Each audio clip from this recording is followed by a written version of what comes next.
Hi, everyone. Welcome to the Power Within podcast. My name is Trevor. I'm your host.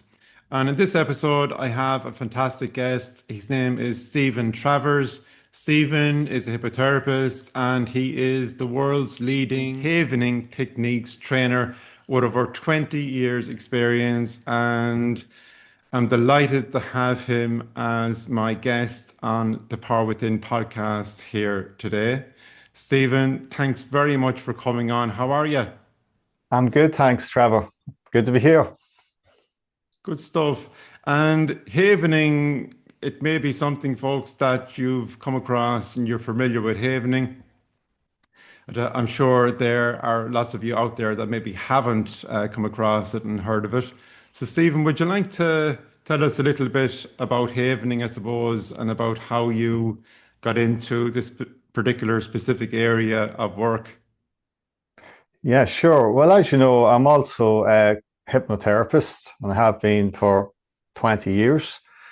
And yeah, so I suppose when I look at how I came across havening, I've always been in training in many ways. Like I've trained in so many different modalities over the last couple of decades or so. And I'm always on the lookout for modalities that are very results orientated and that can achieve the best results for clients. And that's why I picked up on havening. So I suppose so early. I was one of the very first people in the world to be trained in havening and to pick up on it back in 2012. So doing havening now Right. Okay. itself, going like when it very first came out. So that's like with 15 years. Um, yeah, and I came across, it was actually, I was reading an interview at the time, it was Paul McKenna. And Right. Paul said there was this new groundbreaking treatment coming out that he believes was going to change the face of therapy across the world. And this was a big, bold, brass statement, I felt. So I started doing some research online and I came across a book called When the Past is Always Present by Dr. Ronald Rudin. So I ordered the book on Amazon and read it, obviously. Very impressed with the neuroscience behind it, the depth and breadth of the science, and in the promise of what havening could do with anxiety-based disorders and trauma. Right. And that's Sure. really when my journey began. That's how I came across it at the very start. Okay. So you're a hypnotist for quite a while. When did you start doing hypnotherapy? Yeah, it's a really great question because I was thinking about this the other day. When did I really start doing hypnotherapy? And I suppose officially back in 2004 when I first got certified. But before that, I was actually very much, I suppose, doing it in a more corporate sense because I worked in the area of sales and marketing. I was a sales rep for about Right. 4 to 5 years and a sales trainer and coach. And I was reading a lot of books back then on personal development, NLP. I didn't even know it was NLP at the time and how to communicate with people more effectively, ask questions, do presentations using metaphors, hypnotic language patterns.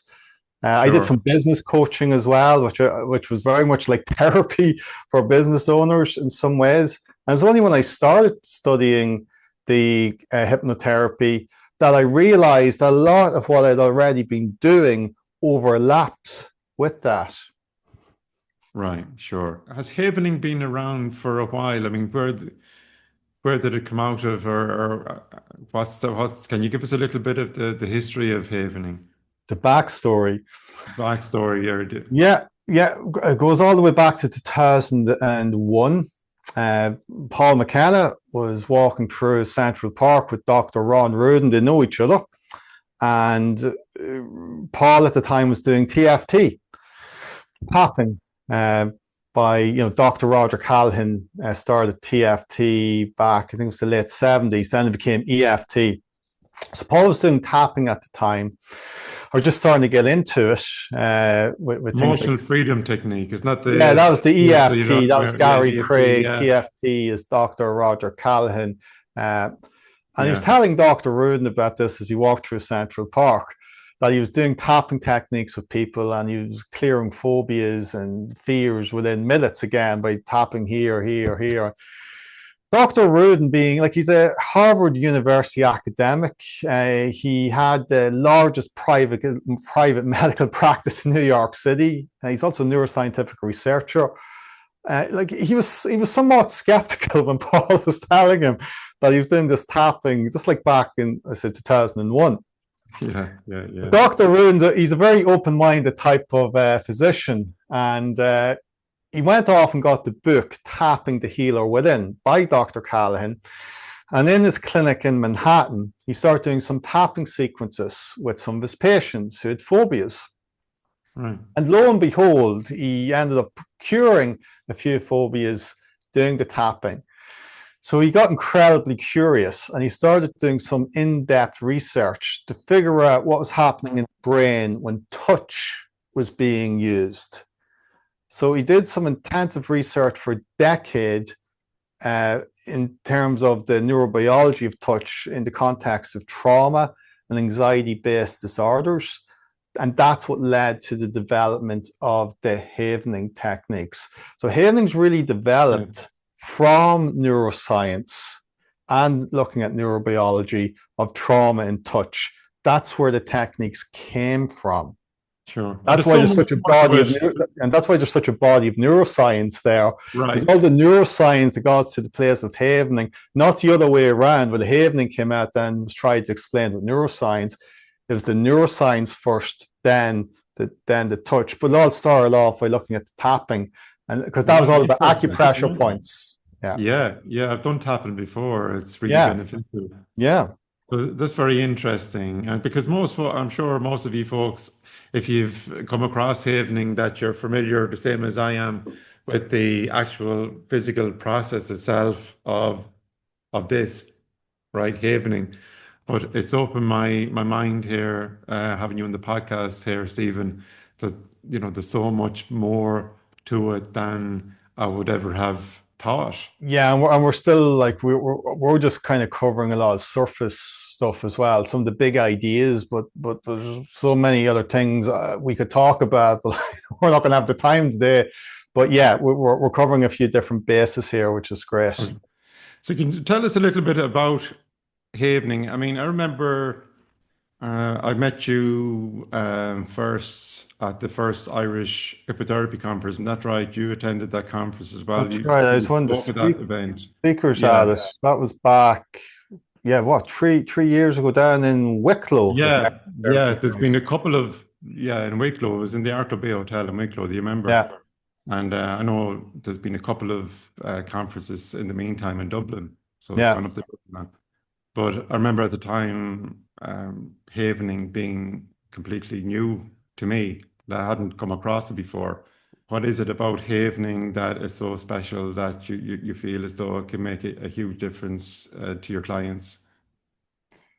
Yeah, it's like, for me, it comes down to the results. Like the way I've always approached, I suppose, most things in life, especially therapy, I've never really identified or stuck with one thing, as in, I'm always very much interested in what works best.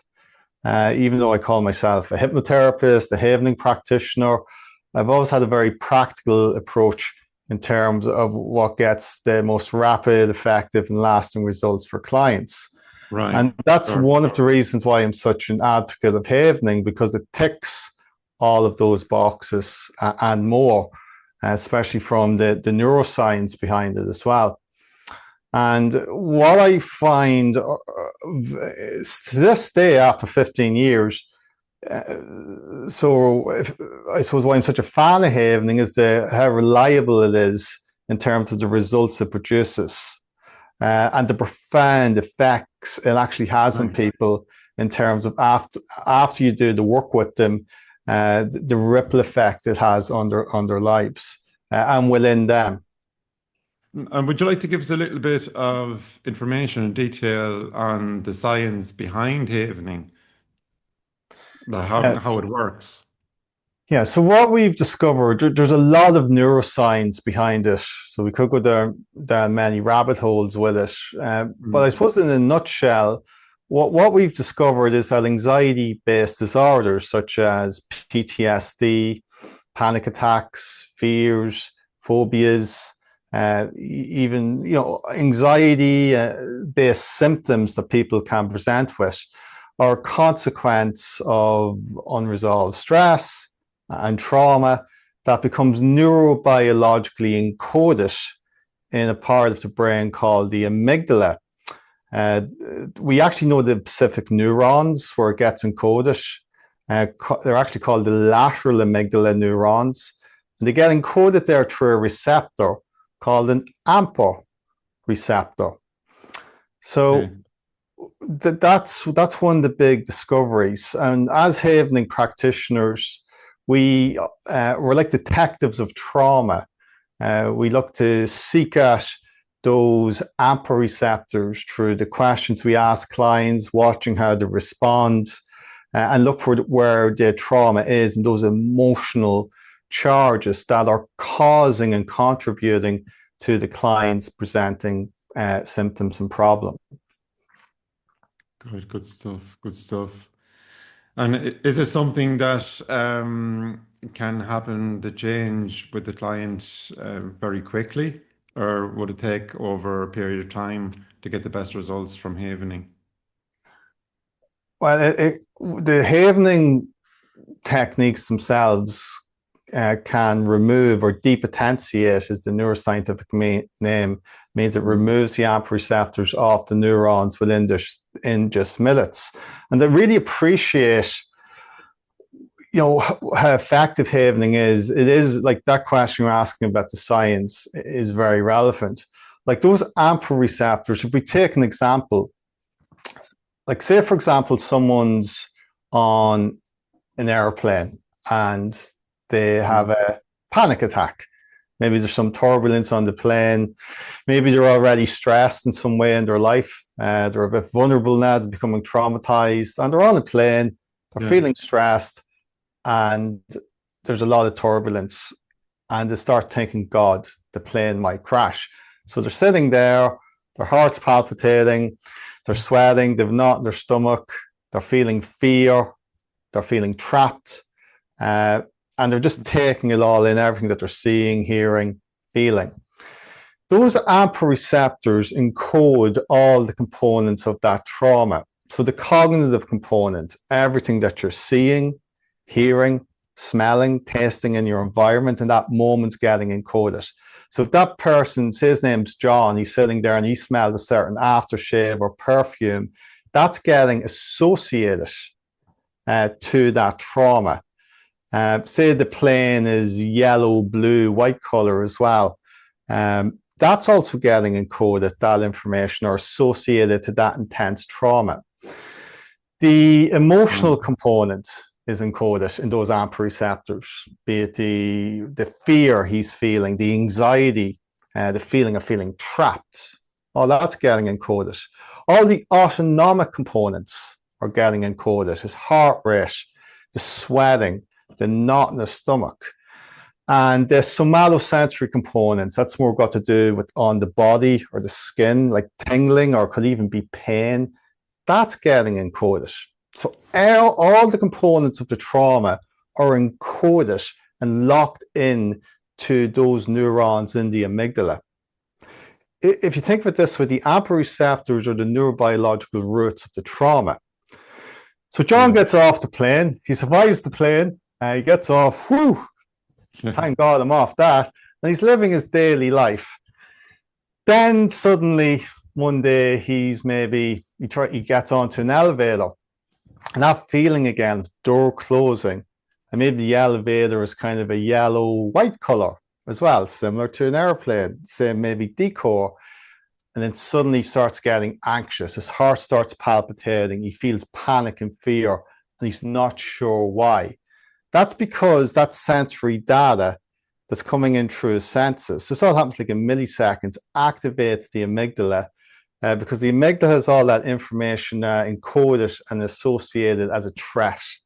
So it's very irrational, if you like, but it's very much neurobiological in that sense. So if anything reminds you of that past event, anything that you see, hear, smell, or even the feeling, Right. it has the potential to activate the AMPA receptors, and that will flood the system with cortisol and adrenaline. And this all happens like in milliseconds, quicker than the blink of your eye, because your amygdala is a threat detector. It's trying to keep you safe. So Sure. that's So, just to give a little bit more depth to what's actually going on when someone's having a trauma. And there's then certain requirements that cause that as well that we look for. right, sure. So it's how we experience life through our five senses, right? And how, like, we filter and we process that, our experiences, depending on what situation and circumstance that we find ourselves in. And I Yeah, know that, it's something like as human beings, like we're made up of thousands and thousands of neurons, right? And yeah, those yeah. those Millions and millions of them in the or brain. millions and millions, Yeah, more than thousands and thousands, that are wired together in a different way in everyone, just like the electrical circuit of a house, right? yeah. Which means that we all have a different way of reacting or responding depending on the situation that we find ourselves in. That we all have different triggers, we have different associations, we have different reactions, depending on how we process and filter through our five senses. Would that be along the lines of, am I on Yeah, the right track there? Yeah. it's yeah, from that neuroscientific perspective, if you like, the neurobiology of trauma, from what we understand, yeah, that, like, we call that landscape. And everyone has a different landscape. Landscape refers to the electrochemical state of your brain. And we talk about having a vulnerable electrochemical landscape and a resilient electrochemical landscape. And your landscape is made of all your past experiences, and what's going on in the present moment as well. So, for example, if we go back to John and the flight, if Mm. John had already a history of past trauma, and maybe as a child he was locked in a bathroom or something and he couldn't get out, maybe his friends or his brother or sister played a prank on him, he would be more susceptible to becoming traumatized in that flight, because there's already a vulnerability there, or already a bad experience that kindled the landscape or made it a bit more vulnerable and susceptible. Right. And maybe that week or two before the flight, he's having some financial problems and he's stressed, he's worrying, he's not sleeping great. That morning as well, he's late for the flight. So the landscape now, even going on to the flights, even more stressed because he's running to the airport, he's under pressure.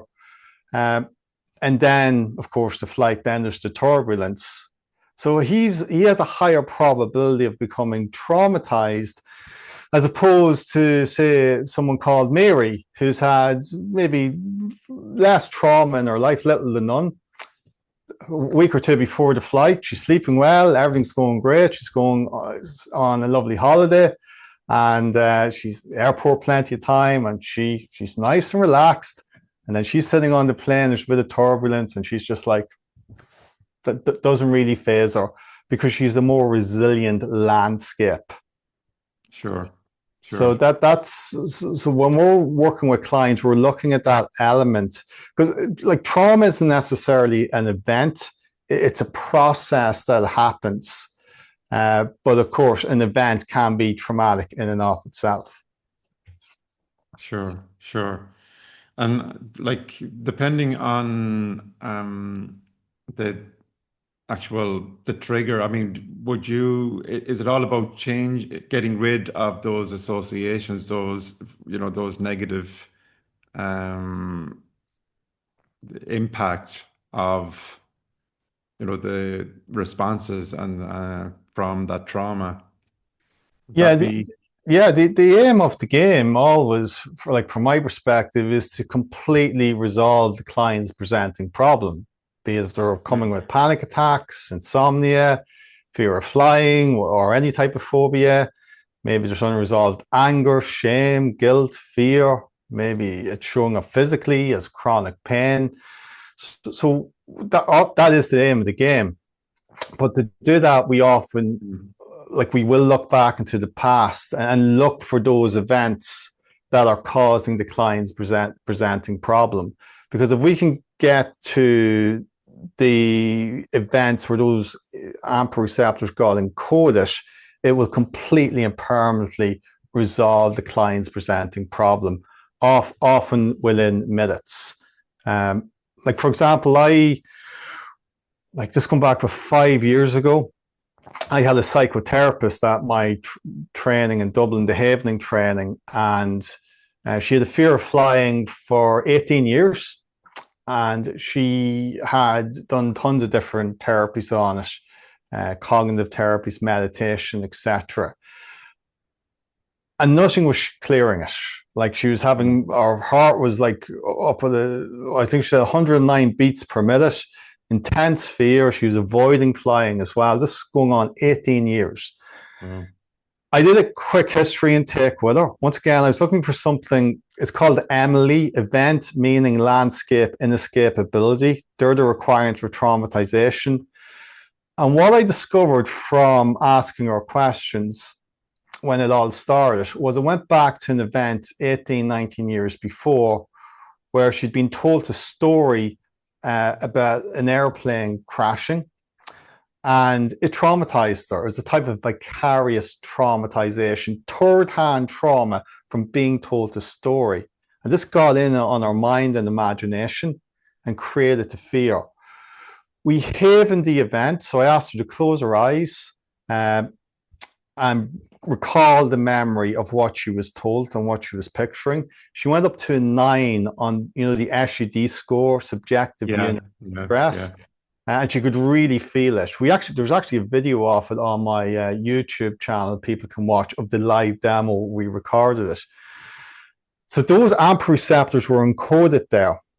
Okay, so what we're doing is we're activating the amygdala. So when someone starts feeling a trauma again, it's the amygdala starting to fire.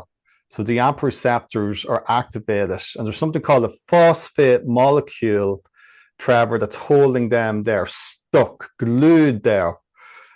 So when we activate it, that phosphate molecule is exposed. That's why we activate it for about 10 minutes. So I applied the havening with her, and in the space of 3 to 4 rounds of havening, it went from a 9, then it took to a 5, to a 3, to 0. It took 7 minutes in total, and it completely resolved the whole phobia. She actually left a 5-star Google review talking about how she traveled to London and how the issue was completely resolved. She left a very detailed review actually describing the flight as well. So that's the power of havening, but it's knowing what to aim it at. That's often the key, because if you just are havening symptoms and you're not finding those neurobiological roots, you'll often find the SUD score won't go completely to 0, or it'll seem like the issue is resolving, but it will come back. And that's what happens in a lot of different therapies as well. It's like a lot of therapists are treating symptoms, but they're not getting to the neurobiological roots or those AMPA receptors. And that, once again, that's looking at it through the lens of that neuroscientific perspective of how trauma gets encoded. Right. Okay, I get you. And is it important that you have your client connecting then fully with that feeling of that trauma then to take it from there? Yeah, that's a great question. Yeah, that's really key. Like when we're looking to clear these receptors, and that's disrupting that neural pathway, that's why it's working. So when those AMPA receptors clear, that neural pathway is disrupted. And any stimuli or cues that reminds the client of that past trauma, something to see again, smell, hear, feel, it won't activate it when it comes through their senses again, because the receptors can't fire anymore because they're gone. It's like we've cut the wire. It's like that neural pathway is cleared. It can't fire an electrical chemical signal to the nervous system and flood it with cortisol and adrenaline.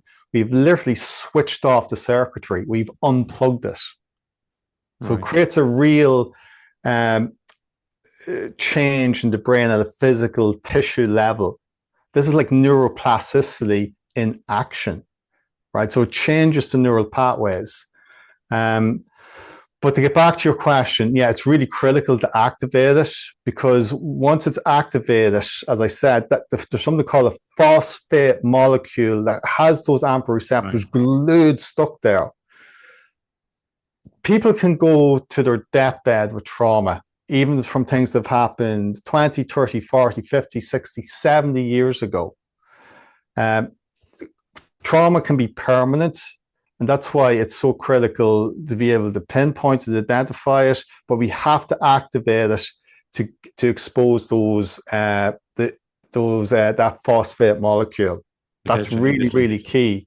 That's why we get people to bring it up temporarily. So once it activates, we can get at it. Okay, and to get at it though, like, does the client need to be in a deep hypnotic trance in order for that to happen?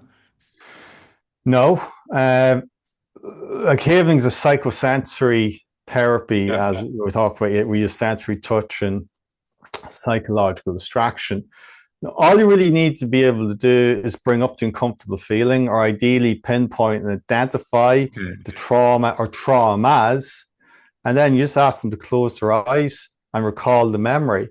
If it's traumatically encoded on the SUD score, they're going to go up really high really quickly, like within seconds. Even by the client talking about it, you'll often find in therapy sessions, or even on my phone consultations, I can pinpoint, identify the traumas on the calls, because I ask certain questions, and then the client, if there's trauma there, they'll start feeling a bit uncomfortable even talking about it. I can hear it in their voice, their tonality changes. You can hear the emotion coming up. That indicates there's an emotional charge there. Yeah, would you bring in all the five senses? You get them to recall the memory. And yeah, they kind of like associate to it. So I suppose using NLP style language, you get them to fully associate to it, seeing what they saw, as if they're back in it, hearing the sounds, feeling the feeling. And if it's traumatically encoded, it will go to a 6 or higher, to a 6 to a 10 within about 10 to 30 seconds. Right. Okay.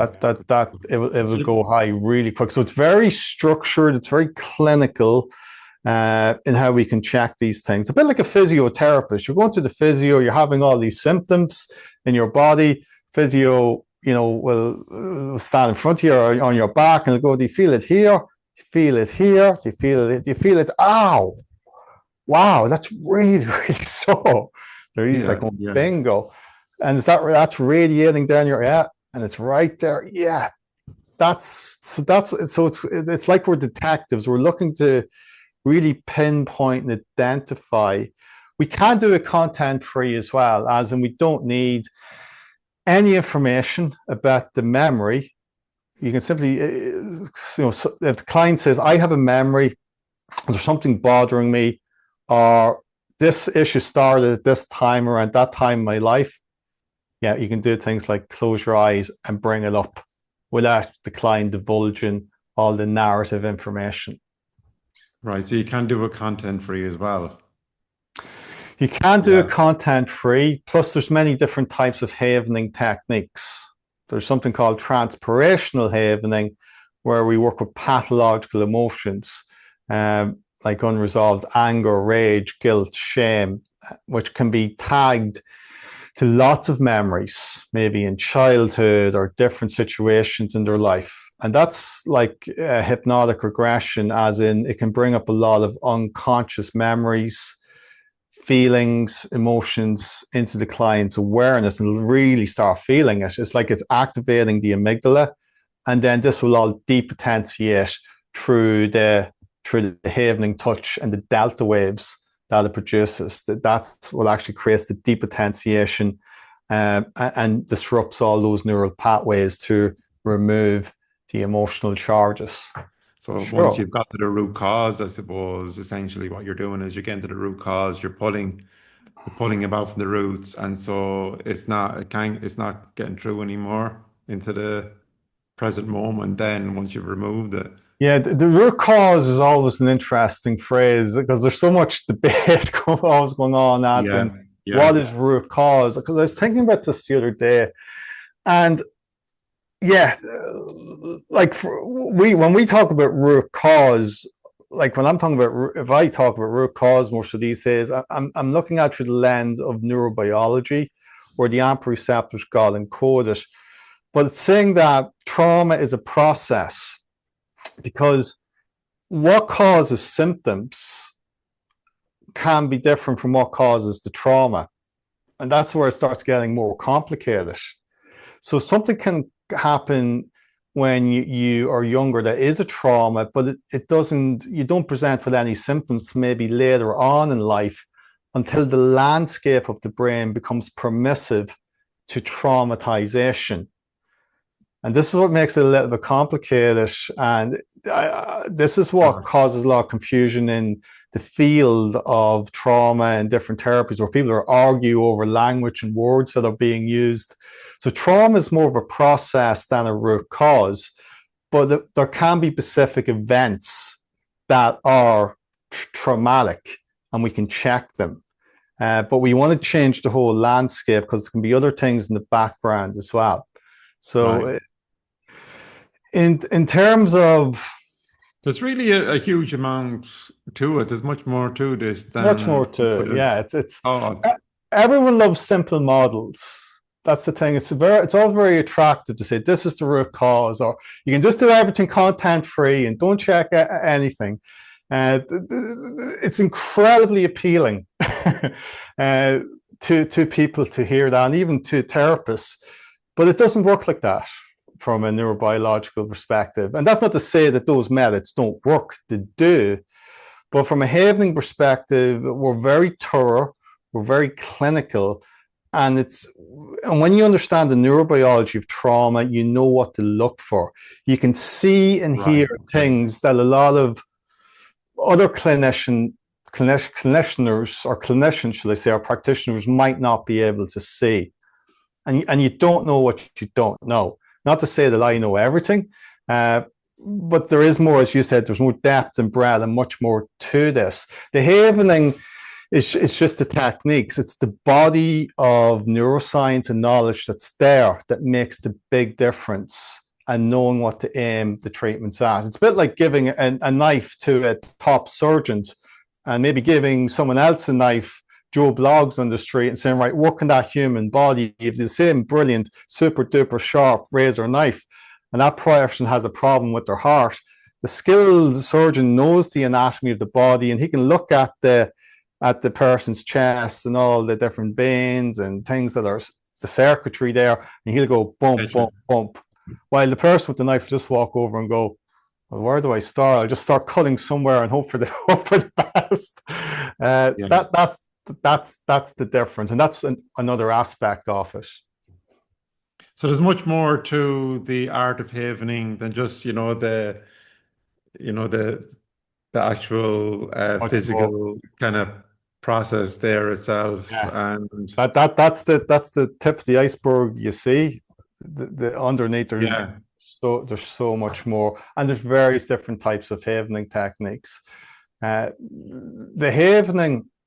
The reason why we use the touch it's because it creates electrical chemical changes in the brain really quickly. Right. You have all these receptors in the skin, and when you stroke, it produces something instantly. Right now, when I do this, it's starting to produce something called delta waves in my brain, or high amplitude of delta. So it's changing the electrical and chemical state of my brain. So it starts creating these delta, which register 0.5. to 2 hertz per cycle per second, and it's starting then to increase simultaneously serotonin, oxytocin, and GABA, which are the calming neurotransmitters, and it's reducing the cortisol and adrenaline. The word havening as well means bringing you to a safe place. So it's that felt sense of feeling safe and that you've escaped and that you're now safe. So there's part of what makes havening works is when you look at what causes trauma. One of the key requirements of traumatization is inescapability. When you perceive for a moment that you're trapped or there's a sense of inescapable stress, the brain really doesn't like that. And that is often the key that is the key requirement that seals in the trauma. So part of havening is we're bringing someone back to one of those events where there is inescapable stress, and then we're taking them right out of it and bringing them to this felt sense safe haven. So that's another aspect of it as well. It's like we're going back and we're changing the memory and so we're restructuring it to a degree. But what's really happening with the touch is it's going into the neurons with those AMP receptors. And when the delta waves enter, just to use my hand as an example, to create a chemical called calcineurin inside the neurons with the receptors. The calcineurin, it's an enzyme that removes the phosphate molecule off the receptors that are stuck there holding the trauma, and they degrade and recycle back into the neurons completely and permanently. And that clears the whole pathway. The pathway is now switched off. And that's complete and permanent when that happens. That neuron and neural pathway is completely and permanently changed. That's why when someone tries to bring back the memory, like when we do havening sessions, or when you're working with clients, we do these clinical debriefs. So say you have a massive trauma and maybe you've done different therapies, or you bring it up in the session, you're like, whoa, that's really intense. After you do the havening, and it only generally takes about 10 minutes, you get the client to go back to the same major traumatic event that was causing them so much distress. And once it's depotentiated, they will not be able to feel the emotional charge anymore. But all the components will be gone. The emotional component. So back to John in the airplane. He comes into me for havening. I get him to close his eyes, the flight. He's sitting there and he's going, yeah, I'm feeling uncomfortable. My heart's pounding and my chest is feeling tight. I'm starting to feel a bit hot. I'm feeling trapped. Don't like this. What number are you at? I'm up at a 9 on the scale. You do the havening. You go back to the memory. 10 minutes later, when it's cleared, he'll be sitting there going, I can't feel the fear anymore. I just feel completely calm. What about the feeling that was there in your chest, John? The heart palpitating and the swelling you were having? No, that I just feel really calm. I can't feel that anymore. There's nothing in my chest. The picture of that was disturbing you. A feeling of being trapped in that tube. Oh, that seems more distant and blurry and further away. I can't connect to it anymore. That's the cognitive component. Remember we talked about? Yeah. So the cognitive, the emotional, the somatosensory, and autonomic components all change. And you can clinically check each one of them within the actual session with the client. And this is like a real wow factor for the client, because clients are often sometimes in disbelief. They're sitting there going, how can that just completely change like that? And I can't feel that anymore in the space of 10 minutes or so. So we do very thorough, detailed debriefs in sessions to make sure the issue is completely and permanently clear, or the traumatic memory in that case. And then sometimes there can still be something there, or there's another event or something that could be there as well. And then we can go in and clear that, or do a different process on it. But you'll often see, like in a lot of therapies, the thorough debriefs aren't done in trauma work. And if you don't clinically check it, it's like you're kind of, like at best, you're guessing in some ways. Not to say that there isn't a result, But in Sure, Havening, sure. what makes it different, there's these very thorough debriefs that we do. And that's an example of how we do. And when I do hypnosis and hypnotherapy, and that's Yeah. what I really like about hypnotherapy, anything that can access the unconscious and be clear what's happening in the unconscious or put things in, if you want to call it that, the unconscious. But that's a whole other topic in itself. But Sure. for me, even Havening is a type of hypnosis in the sense and how I can access the unconscious. Sure, But like, yeah, you absolutely. could do the fast phobia cure. That's a very famous Sure. hypnotherapy NLP Yeah, technique. yeah, yeah. Rewind the memory back and then you test it. So in a lot of really good hypnotherapy and NLP and other hypnotherapeutic modalities, and even some psychotherapeutic ones as well, the ones that test it really well, they're the ones that I like, because it gives both the therapist and the client experience within the session as well. It's something remarkable, or at least something significant has changed or And a shift has taken transformed. place there. Yeah, you've actually checked Yeah, you've checked your work. yeah, It's a bit like absolutely. going to the physio again, and you're coming in with a shoulder problem. They do some work on you for 20, 30 minutes, and then you Yeah, stand up, and then they're going, okay, move your shoulder around. It's not feeling better. Let me push in and test. Oh, yeah, that pain's gone. It feels much looser. That pain was there. It's much more, it's gone, or it's significantly reduced. Because if you're not checking, like, how do you know? Uh, like, or are you just guessing or hoping for the best? Uh, but as I said, what we do, exactly. that's why I talk, we're going back to results orientated.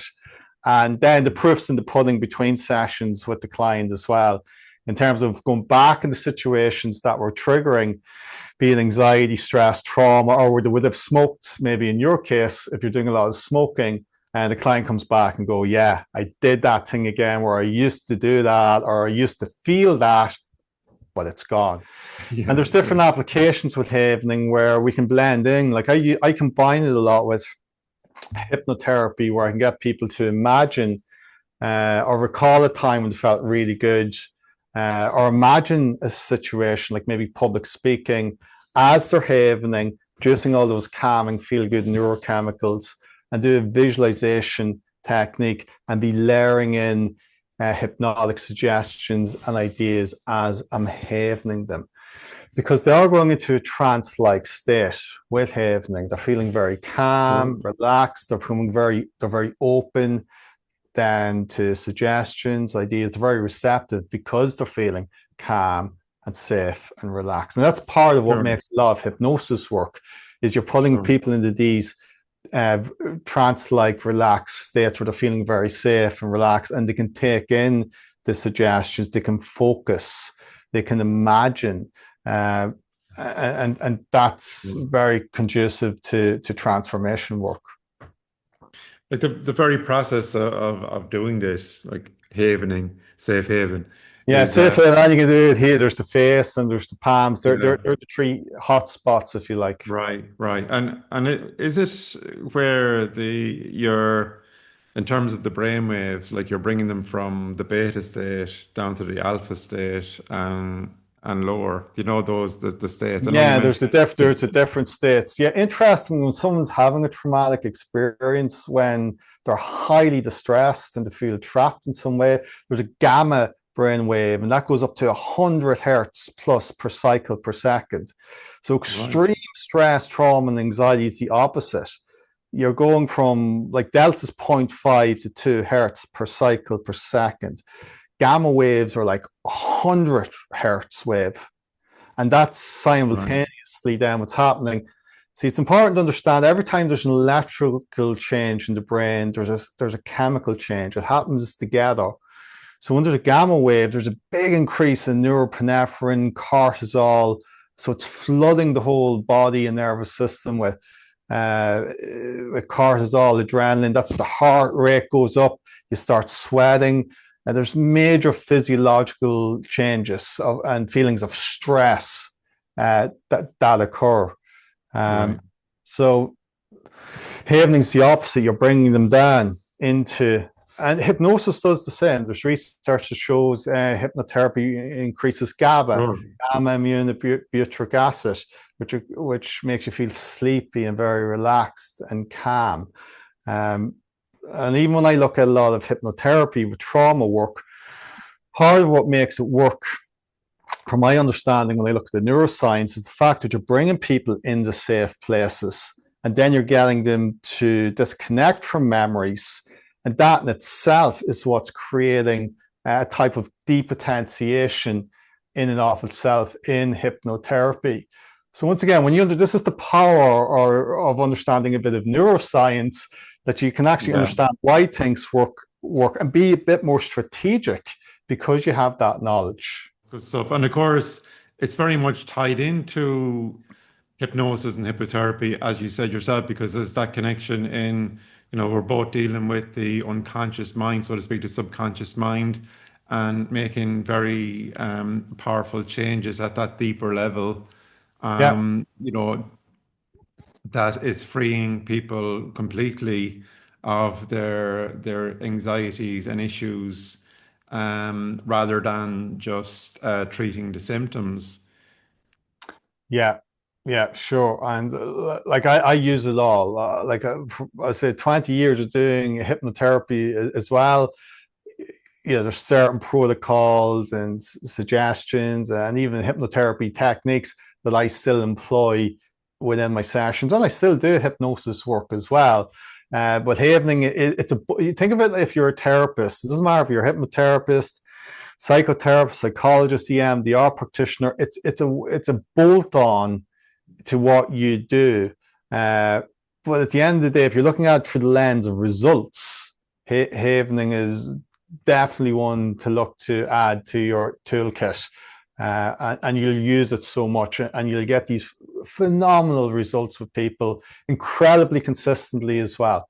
It gives you great structure, and it gives you that depth and breadth of knowledge to be able to pinpoint and identify things even on your phone consultation.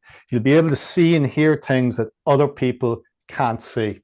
Sure, sure. Now, I use a very simple version, folks, of havening, which is basically, not in every session, but every so often, if I feel it's needed for a particular client, I would get them to sit down, close their eyes, and actually, or open their eyes, doing the finger, following the finger over and Yeah, and that back. produces lateral eye movement, by the way. That's why Yeah, we do that. That produces, sorry, lateral eye movement produces delta waves. So when you're getting right. people to do that, you're producing, it goes up to about 5 to 10 hertz, or 5 to 10 times more amplitude of delta when you move the eyes from left to right. And if you're doing that with the touch, you're flooding them with those lovely delta Sure, waves. sure. So what I would do is, first of all, I get them to connect in with the dramatic feeling, in a safe way, and get them then to give me a figure on a scale of 1 to 10, where 10 being pulling their hair out kind of thing, the worst it has ever been. Yeah, the subjective units of distress. Yeah, so get a figure on that, which I usually would get, say, 8, 9, or even 10. But after the havening, and it's just simply, this and the finger over back, as you said. Now, I'm not an expert. I'm not sure on the science and what's going on there in terms of the neuroscience and all the detail that you've shared with us here today. But even after my experience, after this very simple routine, this practice, just even after like 60 seconds of this and this, and get them to open their eyes, to close their eyes, open their eyes, close their eyes, open, break that state, and then ask them, okay, where are you now on that scale? And it's always um, down that scale, maybe 4, 3, sometimes even go down to 0, Yeah. and that's by me facilitating this process of havening, which really, like, you're the expert. I'm just doing something that I know works. It obviously works, but there is so much more to it. So That's what much I'm. more, and you're like, yeah, you're kind of tricking around with it there, but like you Yeah, bring in like the distraction element of havening, walking on the beach, things like that. What all that does, which is used simultaneously, it displaces the traumatic memory out of the working memory and makes experience even much more comfortable with the client. And again, if it doesn't completely drop to zero, if you have that body of knowledge, like a lot of the time, like I can bypass a lot of the symptoms they're telling me, and then I know what to look for, and I can get to the roots of it very quickly. Like that's what happened with that lady with the flying. She was talking about different flights she'd been on, and there's kind of treatments being done around that, and breathing techniques and things being used, but everyone was missing that event 18 years before, where she was told the story. That's where it got encoded. But I knew what to look for because of the knowledge of behind havening. I was sure. able, like in a minute or two, to go, boom, that's where it is. And once we brought that up and depotentiated it, whole thing resolved. That's having that body Sure. of knowledge makes a huge difference. Yeah, I But mean, yeah, it's saying that treating symptoms and other things with havening as well can get remarkable results. And sometimes, yeah, you will hit upon a trauma, and it will completely clear. It's when it's when it doesn't clear exactly where you want it to. That's where having that knowledge comes in, where you can step back and go, oh, ask some more questions, do a bit more digging, then you'll find it. Or you can even do some hypnoanalysis or hypnoregression work and find stuff that way as well. sure, sure. Like as hypnotherapists, I suppose, and my experience, like of we're trained to discover or find that initial sensitizing Yeah, yeah. event, so to speak, is kind of traditionally would have been taught as a more complicated and longer process than kind of what you're kind of describing. Do it on a Uh, phone call. I can do it on my phone consultations through the questions I ask. I really? can find it. Yeah. When people are just making inquiries, Right, I can okay. do it on the phone call. And when you can do it on a phone call, that really positions you in the person who's inquiring around as the expert and trusted authority in your field. Because they go, what? They're like, wow, this person's able to, on a call, ask Right. me questions in a diagnostics type way.